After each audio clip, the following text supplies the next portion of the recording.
excited to introduce Hilary Billings, who is a content creator, speaker, and personal brand strategist. For over a decade, she's brought her personality to on-camera hosting, celebrity interviewing, and producing. She's worked with outlets including USA Today, E! News, and Norwegian Cruise Line, and been featured on extra entertainment television.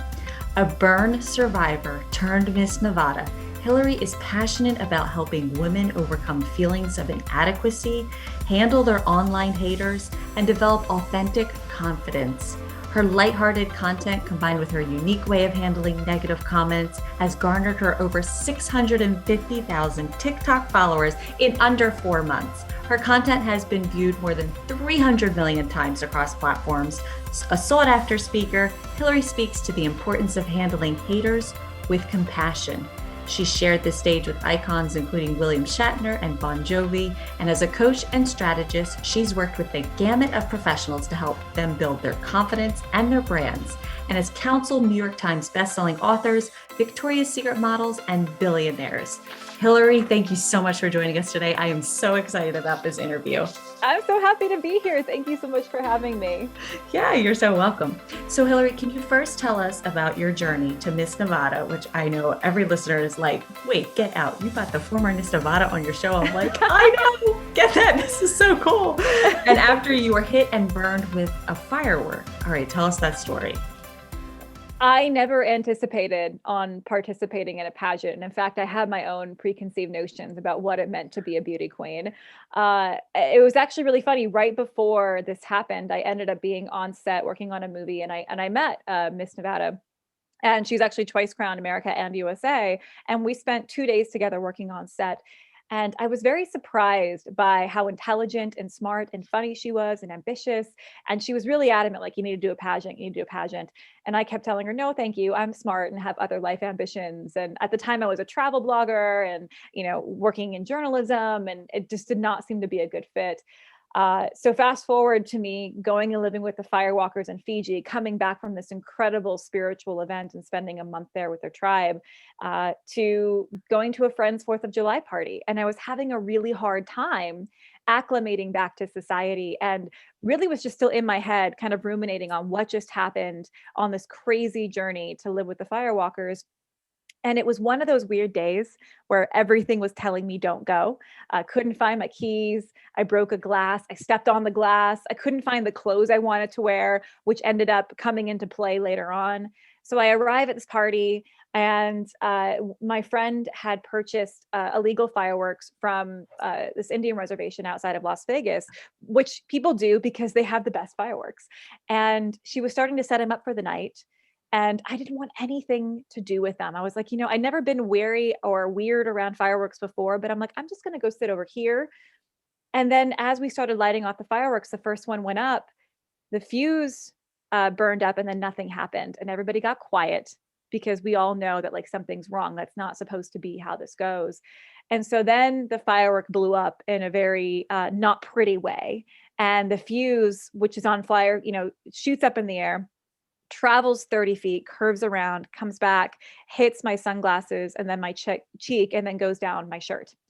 And thank goodness for the wardrobe change that I had to make, because I couldn't find the outfit that I wanted. I was really annoyed, honestly, because I was wearing one of those really padded Victoria's Secret bras and super uncomfortable.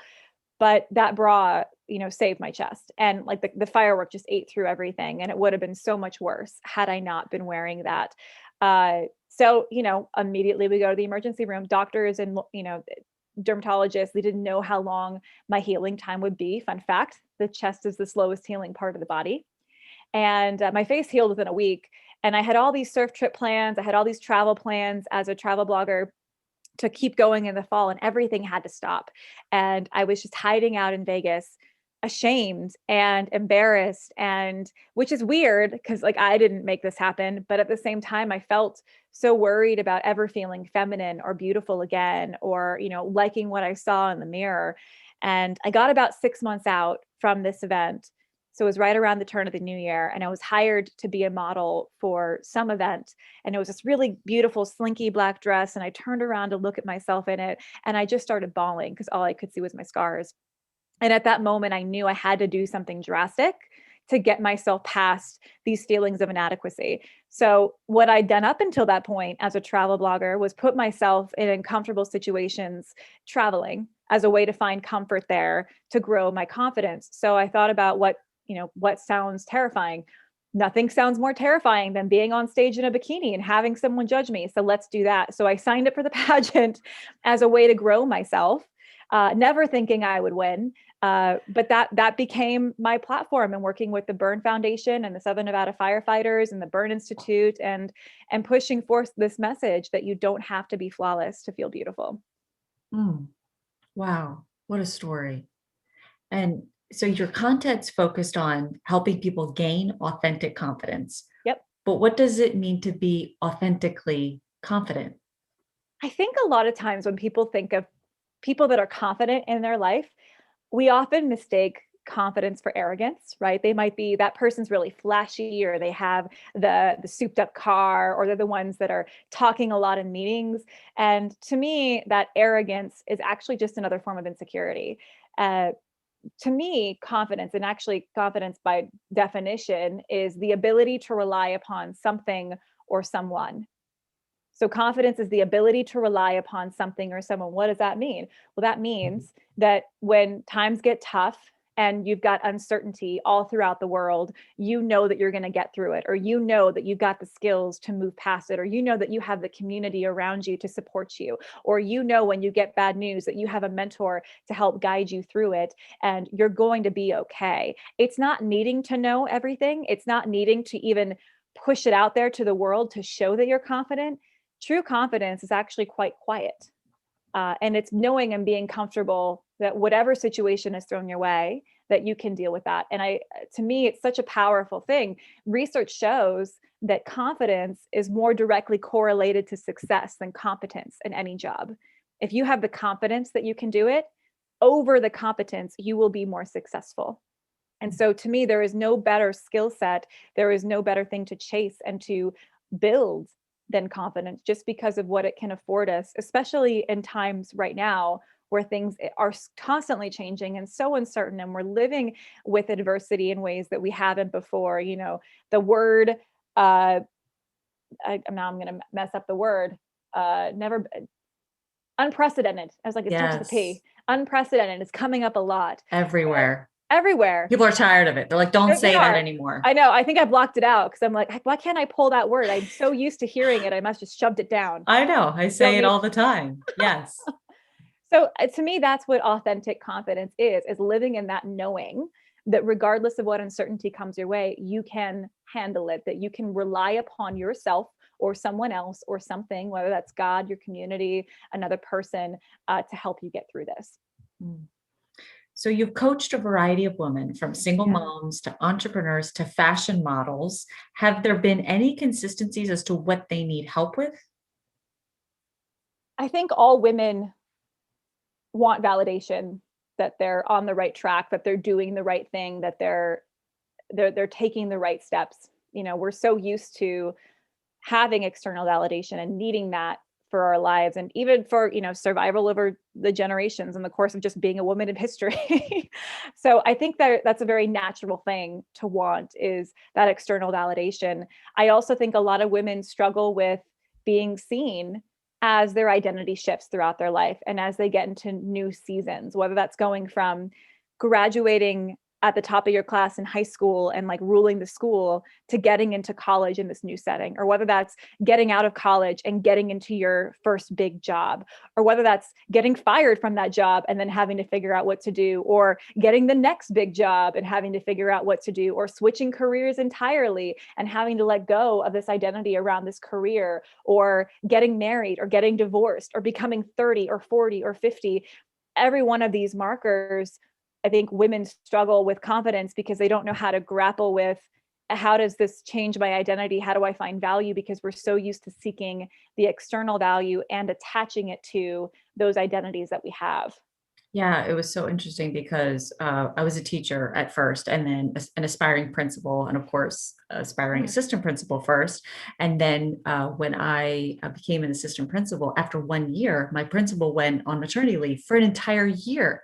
And the district put me as acting principal. And I was like, oh my gosh, this is like my dream come true. Right. Yeah. And it was amazing. Like it was just, I loved it. Well, then she came back the following year and I was like, oh no, like, what am I going to do now? Like you're so Mm, used to everybody coming to you for questions and answers and what you're solving.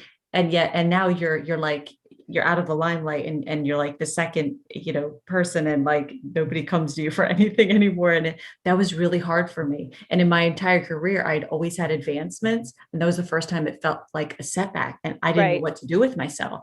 I didn't know what to do with myself to the point that not until I actually got content where I was, that something beautiful blossom out of it. And then I actually ended up writing a little kids book with one of the kids, that I would have never seen that opportunity had I Right. not gotten to the place where I'm content. And now where's the beauty where I'm at, as difficult as that was for me. Oh, yeah. So that just reminded me of how you said that.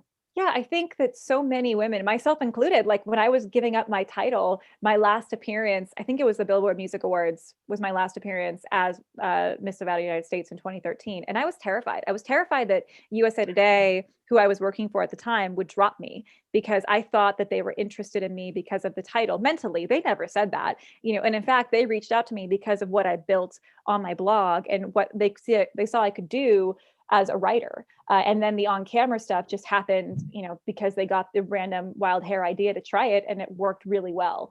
But it's amazing how when we attach so much of our identity and our value and our worth to a role that we have, and then those roles change, which inevitably they're going to.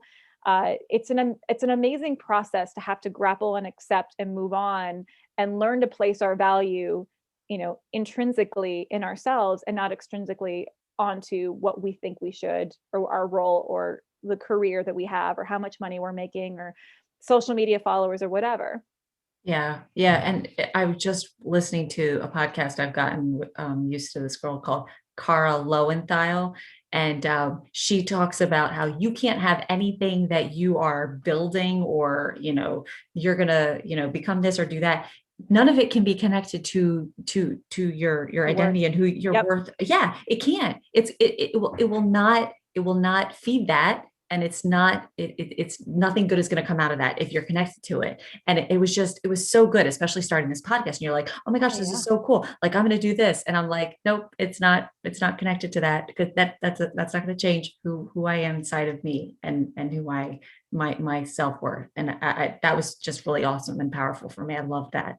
Oh yeah, I think it's so important. I mean, I hate this saying because it's so cliche, but knowing your why whenever you're doing something, and it needs to Mm. be more than, and I think this is where we get so tripped up because we allow other people's opinions, especially in times when things are in their infancy and we're still trying to practice in public and other people are nitpicking because that's just the nature of the world that we live in.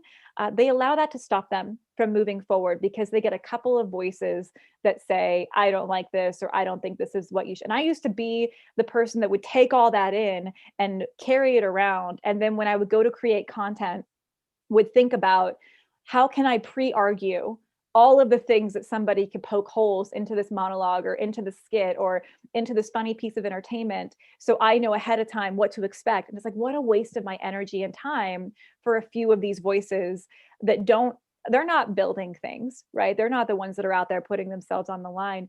I think it's a Georgia O'Keeffe quote, and I'm probably going to butcher it, but it's something along, but I love it so much. It's something along the lines of, I have settled it for myself, and therefore, all the positive feedback and criticism go down the same drain. That's the ad hoc version of that. So Wow. you let both the positive and the negative be disassociated from what you're doing because you've already decided on why you're doing it, and you're not going to take the time to explain that to every single person that comes across your content. If you're an actor, your performance, your poetry, whatever.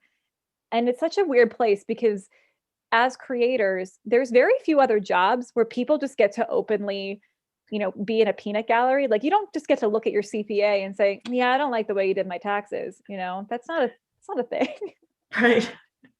So it's a weird world that we live in. Oh, it's crazy. It's crazy to navigate ourselves through them. And for women too, because for so long, like this girl Cara, I mean, I'm addicted to her podcast. Like No. we have lived in a society where women are suppressed and you do so much and it doesn't go noticed. And you're like, take a minute for myself. What does that mean? We don't even know what that means. And we don't even give ourselves permission to. How about Yep. we just stop right there? I'm going to give myself permission to watch a movie. I'm going to give myself permission to take a nap. Like nobody does that to our, we don't do that. We don't treat ourselves that way. It's so foreign, but yet, Yeah. why not? Why not? Well, I think with that piece, it's such a mindset shift because, and I struggle with that too. Like if I have these rules that if I'm, and this is, we're kind of getting off topic, but it's I in a, know, sorry. it's in a beautiful way. This is natural conversation, right? What I love about this piece is that when being such an ambitious person, and I think a lot of women who are ambitious and who love their work that they're doing will constantly want to run themselves into the ground or think that if I'm not working, then it's not working for me, and having to get away from that mentality, because that mentality has served us at some point in our life. It served you to becoming in this position where you are today. It served you in the genesis of this podcast, but that is not going to get you to the next step. And thinking of ourselves more like star athletes, right, and having to coach ourselves through this process, not as you and your critical mind are going to look at this and nitpick why you shouldn't be watching Netflix right now, but looking at yourself like your coach and saying, yeah, you know what? She needs a break tonight. This is her rest day. And that is part of the training schedule. It goes on the schedule. It's just as important as the weightlifting and the sprinting and everything, all the other things that you're doing, that you're sweating it out. You need that recovery time. It And is. the more that we can, again, have confidence and pre-plan and say, this is what I'm doing, this is my training schedule, and I'm giving myself the permission to do that, the more at ease we're going to feel in our life. I love that. And actually, you're going to be someone that attracts people to you Mm, because that's what yeah. people want. Yeah. And how awesome is it? I mean, why do we exist but yet to serve others and find ways to give back? And if you can be Mm, that light for someone, that's just so beautiful to me. absolutely. I love that. Absolutely. So you have a 4 steps to quit confidence workbook on your website. And for those of you who are listening, I'm going to put her website link in the description notes of this episode and click on that. And you can have access to a free 4 steps to quit confidence workbook to help you get started on your confidence journey. What will they be surprised to find in there? When we're talking about confidence, again, from this definition of the belief that you can rely upon someone or something, what I really want to do is help women, especially, realize that confidence is within their locus of control. It is not based upon how great your podcast does. It's not based upon how many followers you have. It's not based upon how much press you get. It's not based upon your kids telling you you're amazing or being, the top of the PTA. What it's about is you having this belief that you can rely upon yourself for any situation. So pulling this back into the locus of control, we talk about kind of four of the main things that tend to get us away from confidence and actually feed our feelings of inadequacy. And again, just by having awareness that this is happening on a daily basis, and these are the ways that we tend to become more insecure, you already have more control and more awareness about being able to handle this better in the future, which is naturally going to lend itself to make you feel more confident that you can do this and that you can build your confidence. So what I love about it is it just essentially a jump start in this process. I had somebody reach out to me recently and she's like, hey, Hilary, I downloaded your free guide like 9 months ago, and then I didn't read it. And she's like, I was really resistant to doing this. And then I finally sat down and I did it. And I could not believe the difference that it's made. And just me understanding where I am tripping myself up and how I can move past some of these things that are really holding me up with this external world that we're existing in. So one of my favorites to talk about is self-focus. We get so focused on ourselves, how we're perceived in the world, where we are standing wise in comparison to everybody else. And really the solution for that is to become more service focused. If we put our attention on other people and how we can help them, we're going to feel more confident. We're going to feel more value because we know we can bring value to other people. Another reason why I love pageantry, because it forces women to have to say, how can you help others? How will you use this platform? And it's one of the few mechanisms, at least right now, where that's a requirement to be involved, is to do community service work. Mm, that's so beautiful. It reminds me the other day, I was with a friend and her son actually, who's a teenager, and I was like, I'm having a really rough day. I'm just kind of angry at something, and it takes a lot for me to get angry. I don't know. Like I said, I'm kind of, which is going to lead me into the next question. And he was like, "What do you do when you're angry and when you're upset?" And I was like, "Well, it rarely happens. So what I do, I don't know what do I do?" I was trying to like I couldn't even tell what I Yeah. do. And then I was like, you know what I do?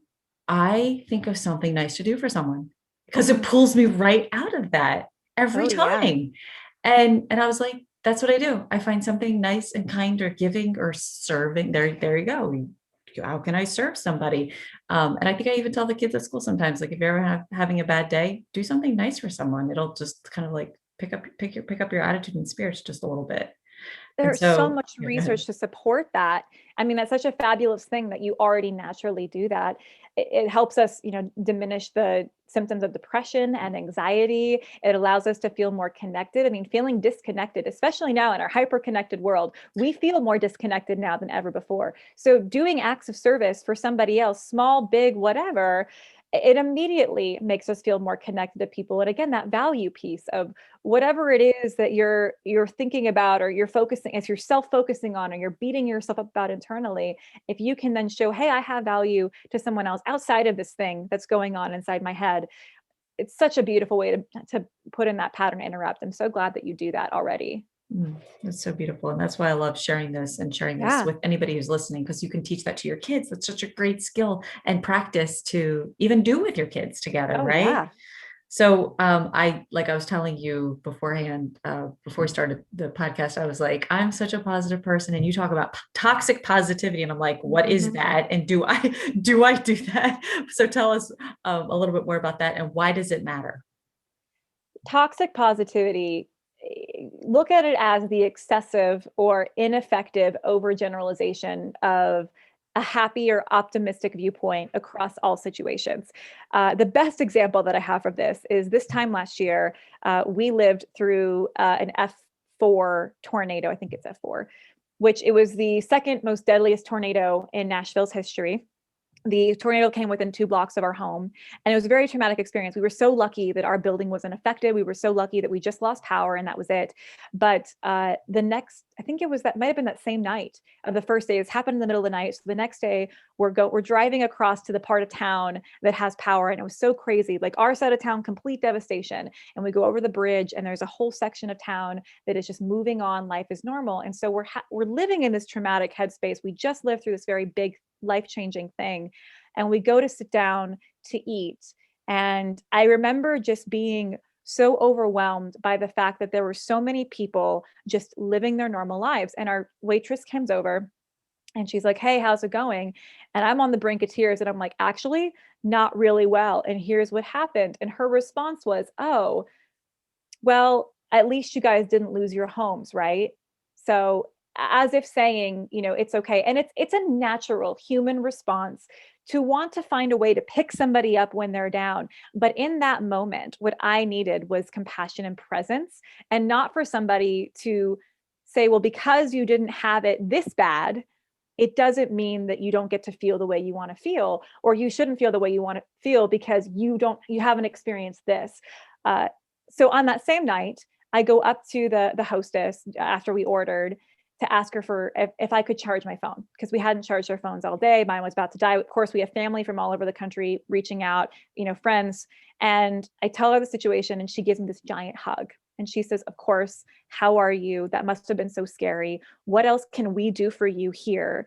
And she invited us back. And she's like, on her own dime, she's like, we will pay, bring you food. What do you need to get through the next couple of days? And it's like that right there is what people need. And is that empathetic, let me find a way to help.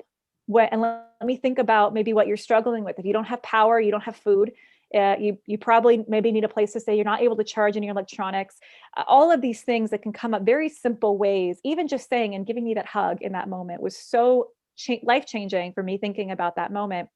So when we think of toxic positivity, um, I want you to think about, well, that's not that bad, or you shouldn't feel bad about it because I've had it worse. I recently posted a video about my sister's experience getting COVID, and she's a type 2 diabetic, and she's a single mom. She has 4 kids under the age of 11. And so she went through COVID by herself. Her kids went in quarantine with her ex-husband, and then she got pneumonia. And the whole thing was terrifying for her, especially because of her underlying condition. And so when she finally got to see the kids, she decided to record it, thought it would be a beautiful moment to share. And also kind of as a PSA of, hey, here's my story, please be careful. And I was really surprised by sometimes I read the comments, sometimes I don't. I thought this one would be an interesting one to read the comments on because I was so convicted that this was a beautiful story to tell. And there was a lot of people saying things like, well, try deploying, overseas for 5 months, or that's no big deal. I haven't seen my kids in 3 years. There's a lot of ways that I could look at those comments. Most of them are them just being jerky about it. And I could fire back with a similar jerky reaction. And I also have to remember that in my headspace, looking at a comment like that, I'm probably going to add a little bit of attitude to it. When the truth is, someone might just be saying, in the case of, yeah, I haven't seen my kid in 3 years, as a way to connect, of I understand. So going from a place of we don't need to compare pain. I'm a big believer that no one wins at the game of whose life sucks more. Like there's no car, there's no $1 million prize. And like when you win that game, you get nothing but to acknowledge that you have the most pain. And there is no way that your life, my life, will ever compare to the trials and tribulations of someone else. But it doesn't mean that we don't go through trauma and trials and tribulations. And to undermine those experiences because we're not starving children in Africa right now is to undermine our entire life experience, which I believe is a major faux pas if we want to connect more. So getting to this place of let's be empathetic, let's be present. Yes, empathy. That was the word I was just going to say. It's having empathy. Yeah, and pain is not a competition. In fact, for me, pain is a conduit for compassion. So if you've experienced something worse than somebody else, wouldn't you have wished for and loved if when you were in your position for someone who has been there, done that, to turn around and say, I got you, sister, let's go. Right. I know the path. Let's go through hell and back together. I will guide you. And what a difference that would have made for you had you had that experience. And we were talking about before, like what a difference it would have made for us growing up to know what was coming for middle school or high school, or having someone prepare us for these major life transitions. So again, how can we, whenever someone's interacting with us, come at them, even if they are presenting us with toxic positivity, how can we meet them with more compassion? And then how can we, when we're at the place of being the one that someone's confiding in, how can we meet them with empathy and presence and thinking more through what can I do to help show up for them through action that doesn't require them having to make a decision right now? Wow, there was so much in what you said. Yeah, it's like that was a lot. I'm sorry. I love that. No, and the empathy, because empathy is I'm getting in your shoes with you and I am like feeling what you're feeling. It's not, oh, I'm so sorry. Sympathy is I'm so sorry. Empathy is I am actually experiencing this with you and this really, really sucks, or whatever it is that you're going through. I think that's an important piece to highlight. And it's interesting because I have a tragic story pretty much in my life where I was engaged and to be married, and 3 months before the wedding, we had a church split at our church, and he left and I stayed, and that was the end of our relationship. And he married my best friend from my youth a year later, and just took all my friends pretty much with me. Like I was called and said not to hang out or talk with their friends now.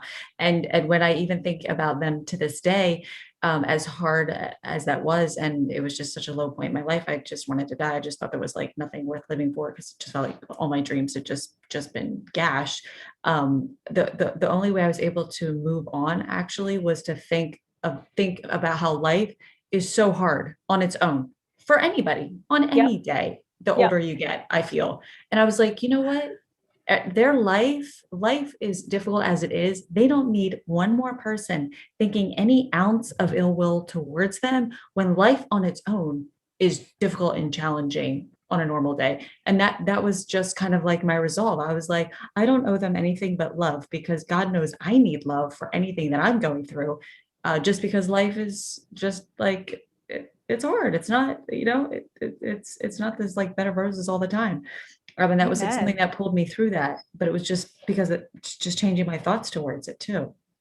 Oh yeah, and I love that this element of life is hard enough already. Uh, if we were to engage that muscle more, I think we would have less of the this major polarization that's happening online. We'd have children feeling more connected to their peers online, and we as women would be able to support each other more and feel more empowered. There's a lot of judgment that tends to go around, but I think people think they're being empathetic, but what they're really doing is saying, based upon my life experience, what would I do in that situation? Not based upon this person's life experience. I can see why they're doing what they're doing in the situation. And I've been guilty of it too. And that was a major life shift for me over the past couple of years, was realizing that I was taking, my privilege and my position and all my adversity and everything that I've dealt with, and then using that lens to look at my friends or family members and saying, gosh, well, if I don't understand why you did that, because I would never have done that in that situation. But I am not that person, and I did Mhm. not live their life, and I have not gone through everything that they've gone through. And the more that we can come from that position of, yeah, we all need love, and Yeah. we're all doing the best we can. And sometimes the best we can is not very good. Um, I think Or there are very few people in the world who deserve to be written off completely. And, as long as we're growing, we can be there to empower each other. I fully believe that. yeah, and it's like going back to that thought that there's always a story.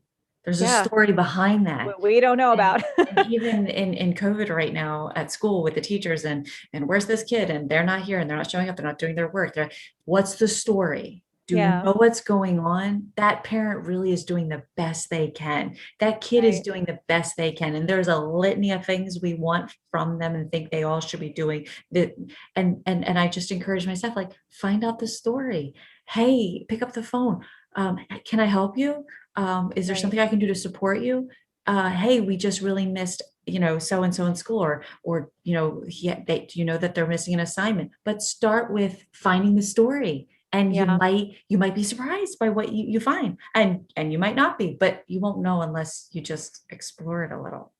I love this whole concept of asking more questions in general. And it's something that I encourage people to do, especially with, if they want to engage with haters online or in even themselves, right? Like their self-critic, like, well, where is this coming from and why? Why is it that way? Or tell me more about this, or I'd love to hear more.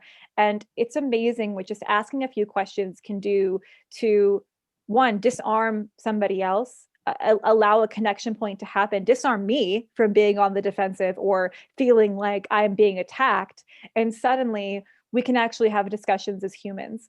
And yeah, and then there's an opportunity for you to find a way to help them in that moment, or help those parents that are really struggling right now, which so many are. And even growing up in the life that I did, there was so much that we did not let friends or school see, just because that was our own internal struggles and battles of what we were dealing with in our own feast and famine world. And I can't even imagine how that is just compounded over this past year for the current student population. Yeah, so I'm gonna go to another question that I have for you because Oh I've yeah. I've I've loved the whole rabbit trail we just went on. I Yeah. loved every part of that. So thank you. That was We got a really little deep and it dark there was at the end. there was a We'll lot talk about there. I love that. So you say that getting to gratitude or a positive place is not an actionable next step for those who are struggling with inadequacy or an overwhelming situation like COVID. Why is that, and what's the right step? I think it's too far of a jump, is the truth of the matter. So if we think about, you're on inadequacy, we got this whole canyon in between you and feeling confident.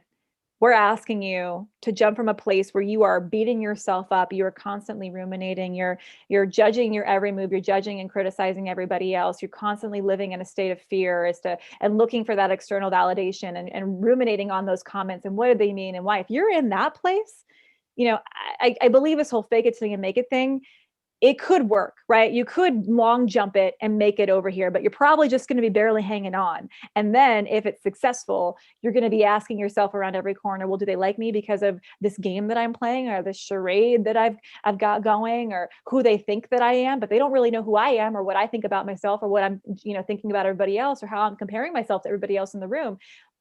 You're going to slide back. And if you don't make that jump, If you don't make a jump from where you are and feeling insecure and inadequate to confidence, it's only going to slide you further back from where you already are. Because now it's like, well, now I can't be confident. Maybe that's not for me. Maybe that's for other people, but not for me. I can't make that happen. I don't know how to do that. It's too far. So for me, we want to find a middle ground. We want to find a neutral place. If you're changing and shifting gears in your car, you have to go to neutral before you shift to a higher gear. If you try to do something else, you're going to kill your car's engine. So we got to come back to neutral. We have to move away from the negative emotion and disassociate with that before we can even entertain coming to a more positive place. So kind of like we talked about earlier, like, this is not about me. These comments are not about me. The situation is not about me. It's disassociating those other judgments from you, or disassociating these feelings of insecurity are not who I am, and coming back to a neutral place. And then from there, to me, that's even more powerful. It's a more powerfully positioned place for you to be than even on the positive spectrum, because there's complete freedom and you can move in any direction and you can believe anything you want about yourself. So we're just, instead of taking a leap, we're kind of building a bridge, as Jeff Goins would say. He talks about it with creative writing, and I'm using it for confidence. I love that. And it reminds me of that saying where if you actually just stopped and thought about it, people are so consumed with their own thoughts of their own world that actually most of them aren't really thinking about you. No. Like if you just stopped and let that thought just like Yeah. settle in your mind, you'd be like, it's okay. Like you are your worth's critic. We all know that. We're all struggling against that.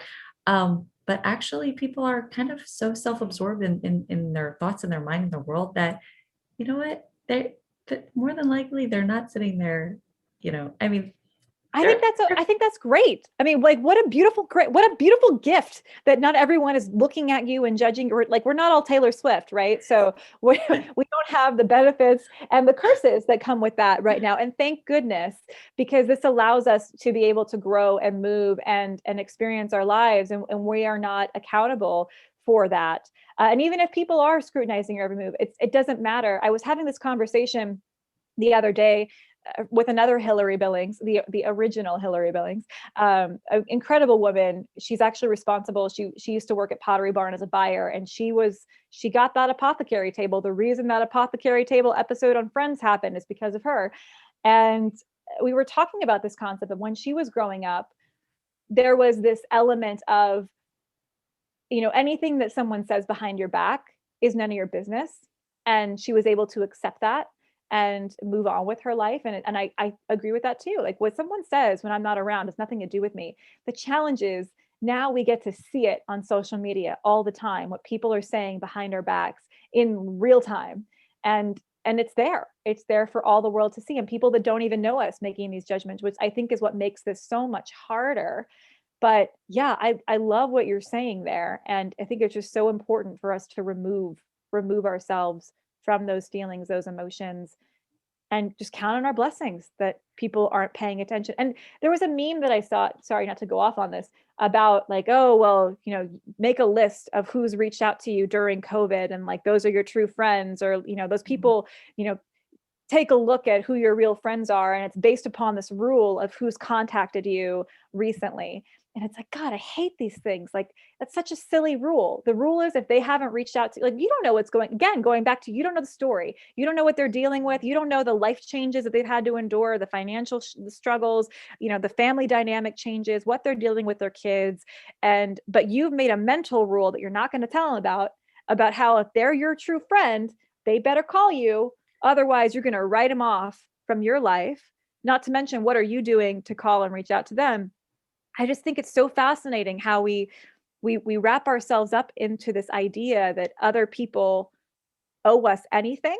I think that's also part of the confidence, is like getting away from these expectations of that, these rules that we've set for ourselves as to what a friendship looks like, what confidence needs to look like based upon what we see in the external world. And like, what does this really mean for us? What fits our life and our setting? And yeah, thank goodness no one's watching me all the time. Sometimes I'm a hot mess. And you love yourself for it. And, Yeah. and that is so powerful to get to that spot where you're like, and I love it. That is Yeah. so freeing. Oh my I gosh. agree. Well, I just thank you so much for coming on this podcast. I have had so much fun on these podcasts because I'm meeting like-minded women who are actually connecting with them. I'm connecting with them and finding friends through them. And we're actually like realizing like, yes, females can support and love and collaborate and connect and lift one another up. Where so often, how many times do you feel like you're vying for the attention or the Oh space or yeah. the spot? And I just appreciate everything you shared. Thank you for coming on and just being You're most open welcome. and vulnerable with our listeners. And I just wish you all the best. And I know that you have a platform to help young girls, so I'm excited to learn more about that, to hopefully bring that into our schools as well. And I'm just excited, and I'm like, go you. Oh, go all of us. Yes, yes. Yeah, we need this. We need this female support and More that than trust in ever, the more community. than ever. It is like a lifeline. And So again, yeah, the go ahead. confidence in that, like the belief that we can rely upon someone. If we have a community that we can rely upon to lift us up when we're not feeling it, gosh, that's so powerful. So thank you Yes. for providing this Oh my opportunity. gosh, This has been so fun. absolutely. And for those listening, you are that lifeline. So tell yourself that. Think of yourself that way. You are the lifeline for someone else. You have value and you Mhm. have worth. And it's just finding that in each other and recognizing that, letting that blossom and grow, and that be the thing that connects us. And we're just going to let all the other stuff like go away. It's not worth it anyway. Amen. So, Hilary, Preach. where should people go if they want to connect with you or learn more about you? Best place to go is my website, hillarybillings.com, HILARYBILLINGS.com. There you can get a copy of my free 4 Steps to Quick Confidence workbook. You can check out my blog and all the new and exciting things that are coming down the pike. So please come visit, send me an email. Yes. HilaryBillings.com. Place to All go. right, we will. And I'll put that in the description notes of this episode. Thank you so much for joining me. You're so welcome.